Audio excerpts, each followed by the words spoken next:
আসসালামু আলাইকুম। চলুন যুদ্ধ সম্পৃক্ত শব্দগুলোর বাংলা অর্থ জেনে নিই।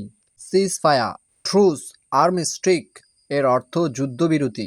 কনস্ক্রিপশন এর অর্থ বাধ্যতামূলক সামরিক অন্তর্ভুক্তি।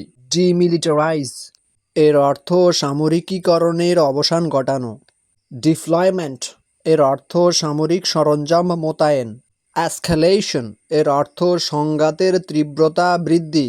ভিডিওটি অতীব গুরুত্বপূর্ণ, তাই স্ক্রল না করে দয়া করে সম্পূর্ণ ভিডিওটি দেখুন। গেরিলা ওয়ারফেয়ার এর অর্থ গেরিলা যুদ্ধ। হস্টিলিটিস এর অর্থ শত্রুতা। ইনকারশন এর অর্থ আকস্মিক আক্রমণ। লজিস্টিক্স এর অর্থ রসদ ও সামরিক সরবরাহ ব্যবস্থাপনা। মার্সেনারি এর অর্থ বাড়াটে সৈনিক। রিকননাইসেন্স এর অর্থ শত্রু ঘাঁটি পর্যবেক্ষণ। রিটালিয়েশন এর অর্থ পাল্টা আক্রমণ। স্যাবোটেজ এর অর্থ নাশকতামূলক কর্মকাণ্ড। স্ট্র্যাটেজিক এর অর্থ কৌশলগত। ডিফেকশন এর অর্থ পক্ষত্যাগ। এম্বার্গো এর অর্থ বাণিজ্য অবরোধ।